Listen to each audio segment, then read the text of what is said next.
এক, আল্লাহ তোমার চোখের অশ্রু দেখেন, এমনকি সেই অশ্রুও যা কাউকে দেখাও না। তিনি জানেন তুমি কতটা কষ্টে আছো। দুই, তুমি যখন আল্লাহর পথে একটি পা বাড়াও, আল্লাহ তোমার দিকে 10টি কদমে এগিয়ে আসেন।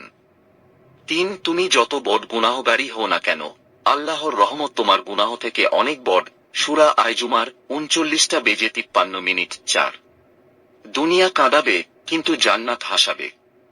কষ্ট সয়ে যাও, জান্নাত খুব কাছেই। 5, তুমি যেই পথে একাকী হাঁটছ, হয়তো সেটাই জান্নাতের রাস্তা, তাই সেটি ফাঁকা। 6, যখন কিছুই ঠিকঠাক চলছে না, তখন জানো সবকিছু ঠিক করার মালিক তোমার রব। 7, যে আল্লাহ তোমাকে রাত্রির অন্ধকারে জাগিয়ে রাখেন, তিনি ভোরের আলো দিয়ে আশার দিগন্ত খুলে দেন। 8, তোমার ডুবে যাওয়া প্রয়োজন ছিল যেন তুমি বুঝতে পারো, একমাত্র আল্লাহই তোমার ত্রাণকর্তা। 9, সবর শুধু কষ্ট সহ্য করার নাম না, বরং আশা রাখা যে আল্লাহ নিশ্চয়ই উত্তম কিছু রাখছেন। 10, তুমি যদি তোমার রবের উপর নির্ভর করো, তাহলে পুরো দুনিয়াও তোমাকে থামাতে পারবে না।